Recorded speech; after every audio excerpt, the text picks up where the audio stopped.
Shri Narayana PU ಕಾಲೇಜಿನಲ್ಲಿ ಪ್ರಥಮ PUC ವಿದ್ಯಾರ್ಥಿಗಳಿಗೆ ಅದ್ಧೂರಿ ಸ್ವಾಗತ. ಹೊಸ ಕನಸು, ಹೊಸ ಗುರಿಗಳೊಂದಿಗೆ ಕಾಲೇಜು ಮೆಟ್ಟಿಲೇರುತ್ತಿರುವ ಯುವ ಮನಸ್ಸುಗಳಿಗೆ ಇಲ್ಲೊಂದು ಕಾಲೇಜು ಹಬ್ಬದ ವಾತಾವರಣದಲ್ಲಿ ಅದ್ಧೂರಿ ಸ್ವಾಗತ ಕೋರಿದೆ. ಹೌದು, ನಗರದ ಶ್ರೀ ನಾರಾಯಣ ಪದವಿ ಪೂರ್ವ ಕಾಲೇಜಿನಲ್ಲಿ ಇಂದು ಪ್ರಥಮ ಪಿಯುಸಿ ವಿದ್ಯಾರ್ಥಿಗಳಿಗೆ ಅರ್ಥಪೂರ್ಣ ಹಾಗೂ ಸ್ಮರಣೀಯ ಸ್ವಾಗತ ಕಾರ್ಯಕ್ರಮವನ್ನು ಆಯೋಜಿಸಲಾಗಿತು. ದ್ವಿತೀಯ ಪಿಯುಸಿ ವಿದ್ಯಾರ್ಥಿಗಳು ತಮ್ಮ ಜೂನಿಯರ್ಸ್ ಅನ್ನು ಅತ್ಯಂತ ಸಡಗರ ಸಂಭ್ರಮದಿಂದ ಬರಮಾಡಿಕೊಂಡರು. ಈ ಕುರಿತು ಒಂದು ವಿಶೇಷ ವರದಿ. ಶ್ರೀ ನಾರಾಯಣ ಪದವಿ ಪೂರ್ವ ಕಾಲೇಜಿನ ಆವರಣದಲ್ಲಿ ಇಂದು ಹಬ್ಬದ ಕಳೆ ಕಟ್ಟಿತು. ಕಾಲೇಜಿನ ದ್ವಿತೀಯ ಪಿಯುಸಿ ವಿದ್ಯಾರ್ಥಿಗಳು ಹೊಸದಾಗಿ ಸೇರ್ಪಡೆಯಾಗಿರುವ ಪ್ರಥಮ ಪಿಯುಸಿ ವಿದ್ಯಾರ್ಥಿಗಳನ್ನು ತಳಿರು ತೋರಣ, ಹೂಗುಚ್ಛ ನೀಡಿ ಅತ್ಯಂತ ಅದ್ಧೂರಿಯಾಗಿ ಬರಮಾಡಿಕೊಂಡರು. ಹಿರಿಯ ವಿದ್ಯಾರ್ಥಿಗಳ ಈ ಪ್ರೀತಿಯ ಸ್ವಾಗತಕ್ಕೆ ಹೊಸದಾಗಿ ಬಂದ ತರುಣ ತರುಣಿಯರು ರೋಮಾಂಚನಗೊಂಡರು.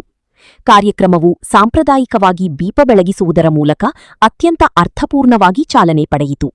ಕಾರ್ಯಕ್ರಮದ ಅಧ್ಯಕ್ಷತೆಯನ್ನು ವಹಿಸಿದ್ದ ಕಾಲೇಜಿನ ಅಧ್ಯಕ್ಷರಾದ ಪ್ರಕಾಶ್ ರೆಡ್ಡಿಯವರು ಜ್ಯೋತಿ ಬೆಳಗಿಸಿ ಚಾಲನೆ ನೀಡಿದರು. ಬಳಿಕ ವಿದ್ಯಾರ್ಥಿಗಳನ್ನುದ್ದೇಶಿಸಿ ಮಾತನಾಡಿದ ಅಧ್ಯಕ್ಷ ಪ್ರಕಾಶ್ ರೆಡ್ಡಿಯವರು, ನಮ್ಮ ಸಂಸ್ಥೆಯಲ್ಲಿ ಕೇವಲ ಅಂಕಗಳಿಕೆಗೆ ಮಾತ್ರವಲ್ಲ, ಗುಣಮಟ್ಟದ ಮತ್ತು ಮೌಲ್ಯಾಧಾರಿತ ಶಿಕ್ಷಣಕ್ಕೆ ಹೆಚ್ಚಿನ ಒತ್ತು ನೀಡಲಾಗುವುದು. ವಿದ್ಯಾದಾನವೇ ನಮ್ಮ ಸಂಸ್ಥೆಯ ಪರಮೋಚ್ಚ ಗುರಿಯಾಗಿದೆ. ಪ್ರತಿಯೊಬ್ಬ ವಿದ್ಯಾರ್ಥಿಯೂ ಶಿಸ್ತು ಮತ್ತು ಕಠಿಣ ಪರಿಶ್ರಮದಿಂದ ದೇಶದ ಜವಾಬ್ದಾರಿಯುತ ಪ್ರಜೆಯಾಗಿ ಹೊರಹೊಮ್ಮಬೇಕು. ಅದಕ್ಕೆ ಬೇಕಾದ ಎಲ್ಲಾ ಅತ್ಯಾಧುನಿಕ ಸೌಲಭ್ಯಗಳು ಮತ್ತು ಶೈಕ್ಷಣಿಕ ವಾತಾವರಣವನ್ನು ನಮ್ಮ ಕಾಲೇಜು ಒದಗಿಸಲಿದೆ ಎಂದು ವಿದ್ಯಾರ್ಥಿಗಳಲ್ಲಿ ಸ್ಫೂರ್ತಿ ತುಂಬಿದರು. ಕೇವಲ ಭಾಷಣಗಳಷ್ಟೇ ಅಲ್ಲದೆ ವೇದಿಕೆಯು ವಿದ್ಯಾರ್ಥಿಗಳ ಪ್ರತಿಭಾ ಪ್ರದರ್ಶನಕ್ಕೂ ಸಾಕ್ಷಿಯಾಯಿತು. ದ್ವಿತೀಯ ಹಾಗೂ ಪ್ರಥಮ ಪಿಯುಸಿ ವಿದ್ಯಾರ್ಥಿಗಳಿಂದ ನಡೆದ ವೈವಿಧ್ಯಮಯ ಸಾಂಸ್ಕೃತಿಕ ಕಾರ್ಯಕ್ರಮಗಳು, ಶಾಸ್ತ್ರೀಯ ಮತ್ತು ಜಾನಪದ ನೃತ್ಯಗಳು ಹಾಗೂ ದೇಶಭಕ್ತಿ ಗೀತಗಳ ಗಾಯನ ಪ್ರೇಕ್ಷಕರ ಮನಗೆದ್ದವು.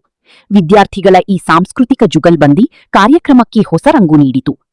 ಈ ಭವ್ಯ ಸಮಾರಂಭದಲ್ಲಿ ಕಾಲೇಜಿನ ಅಧ್ಯಕ್ಷರಾದ ಪ್ರಕಾಶ್ ರೆಡ್ಡಿಯವರೊಂದಿಗೆ ಸಂಸ್ಥೆಯ ಪ್ರಮುಖರಾದ ಚೈತನ್ಯ ಪ್ರಕಾಶ್ ರೆಡ್ಡಿ, ಕಾಲೇಜಿನ ಪ್ರಾಂಶುಪಾಲರಾದ ರಾಮಕೃಷ್ಣಪ್ಪ ಹಾಗೂ ಕಾಲೇಜಿನ ಎಲ್ಲಾ ವಿಭಾಗದ ಹಿರಿಯ ಮತ್ತು ಕಿರಿಯ ಉಪನ್ಯಾಸಕರು, ಬೋಧಕೇತರ ಸಿಬ್ಬಂದಿಗಳು ಉಪಸ್ಥಿತರಿದ್ದು ವಿದ್ಯಾರ್ಥಿಗಳನ್ನು ಹರಸಿದರು.